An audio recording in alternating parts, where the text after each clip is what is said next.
अब यूपी की खबरें देखे भी, खबरें पढ़े भी। मुख्तार अंसारी को मायावती ने ठुकराया तो कौन उन्हें अपनाने का ऑफर दे रहा है, हम ये बताएंगे। हम आपको ये भी बताएंगे कि आजम खान अब कहां भेजे गए हैं, और साथ साथ ये भी जान लीजिए कि एक ऐसा एनकाउंटर जिसे जानकर शायद आप भी खुश होंगे। नमस्कार, मैं हूं कुमार अभिषेक, आप देख रहे हैं यूपी तक और हम हाजिर हैं अपना न्यूज शो आज का यूपी लेकर। जान लीजिए क्या है खबरें आज इस कार्यक्रम में। तो क्या बाहुबली अतीक अहमद के बाद अब मुख्तार अंसारी भी ऑल इंडिया MIM यानी कि असदुद्दीन ओवैसी का दामन थाम सकते हैं?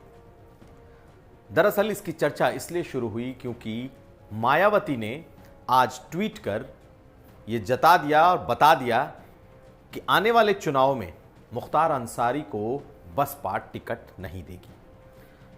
मायावती ने ट्वीट कर लिखा कि माफियाओं और भूमाफियाओं को अब उनकी पार्टी टिकट नहीं देने जा रही है।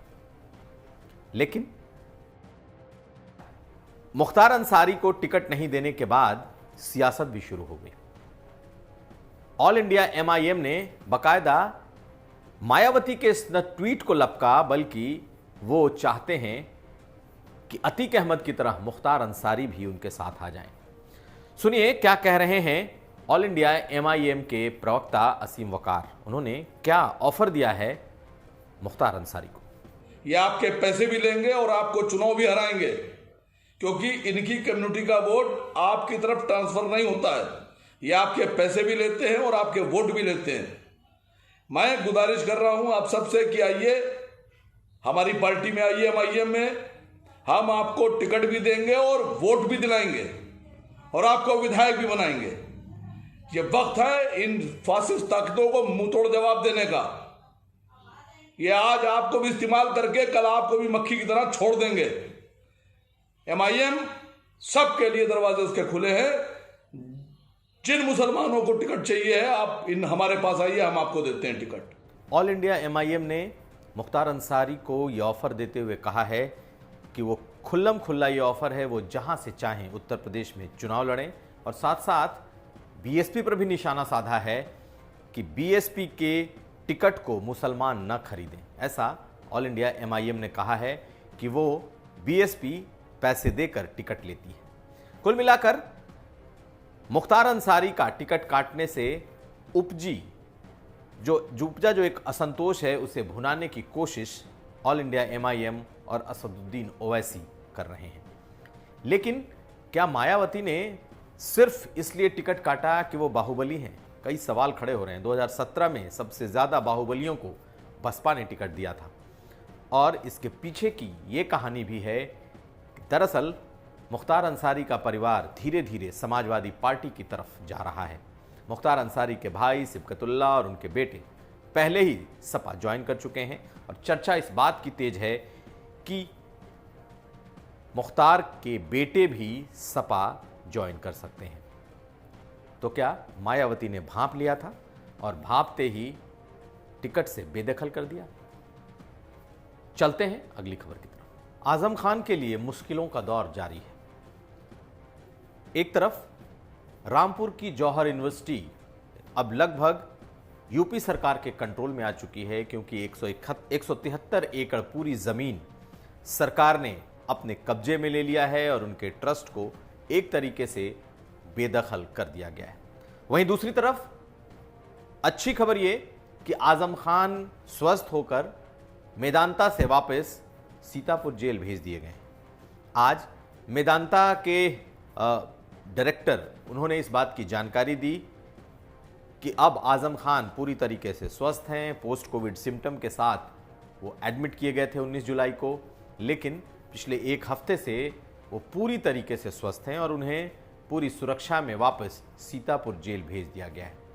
आज 10 सितंबर को दोपहर के करीब 1:30 बजे श्री आजम खान साहब की मेदांता लखनऊ से छुट्टी कर दी गई है और वो वापस सीतापुर जेल ले जाए गए हैं पुलिस एस्कॉर्ट डॉक्टर के साथ।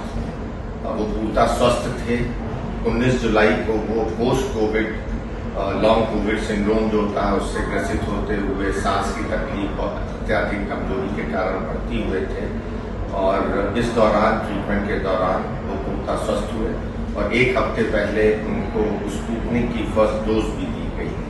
तो हम चाहेंगे कि वो आगे भी पूर्णतः स्वस्थ रहे। अब तमाम नज़रें इस बात पर टिकी हैं कि आज़म खान के खिलाफ जो मामले दर्ज हैं, जो इस वक्त अदालतों में चल रहे हैं, क्या उन्हें उसमें ज़मानत मिलेगी या नहीं, क्योंकि समाजवादी पार्टी के लिए आज़म खान का 2022 चुनाव में मैदान में होना, ज़मीन पर होना बेहद ज़रूरी है। अब अगली खबर।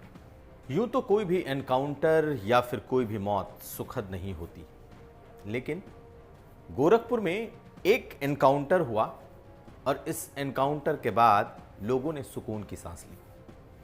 सुकून की सांस इसलिए क्योंकि उसने एक ऐसे विभत्स घटना को अंजाम दिया था जिसने भी उस बारे में सुना था सबकी आंखें नम थीं। दरअसल याद करिए, आज से कुछ दिन पहले, तकरीबन हफ्ते भर पहले, दो लोगों की लड़ाई के बीच में जब एक बेटी अपने बाप को बचा रही थी, तभी बदमाशों ने उसे गोली मार दी थी और तब से विजय नाम का यह बदमाश फरार था। बीती रात गोरखपुर के गगहा थाने में चेकिंग के दौरान दो बदमाश पुलिस के हत्थे चढ़ गए। जब ये भागने लगे और पुलिस पर उन्होंने फायरिंग की तो जवाबी कार्रवाई में एक बदमाश मारा गया जिसकी पहचान विजय के तौर पर हुई और ये वही है जिस पर गोरखपुर से लेकर बाराबंकी तक कई आपराधिक मामले दर्ज थे। इस पर 1 लाख का इनाम था, लेकिन उस घटना को कोई नहीं भूल पा रहा जब इस बदमाश की उस बच्ची के पिता से लड़ाई हो रही थी और जब बच्ची अपने पिता को बचा रही थी तभी उसने उस बच्ची को गोली मार दिया था और उस लड़की की वहीं मौत हो गई। थाना गगहा में आज रात्रि में चेकिंग के दौरान पुलिस ने पार्टी ने 2 बदमाशों को रोकने का प्रयास किया, जिसमें कि पुलिस पार्टी पर बदमाशों द्वारा फायर किया गया। जवाबी कार्रवाई में एक बदमाश को गोली लगी और एक मौके से भागने में कामयाब रहा। जो बदमाश को गोली लगी उसे अस्पताल लाया गया, जहां पर उसे मृत घोषित किया गया है। इसकी शिनाख्त विजय के रूप में हुई है, जो कि थाना गगहा का ही रहने वाला है और एक बालिका की इसने कुछ दिन पूर्व गोली मारकर हत्या की थी।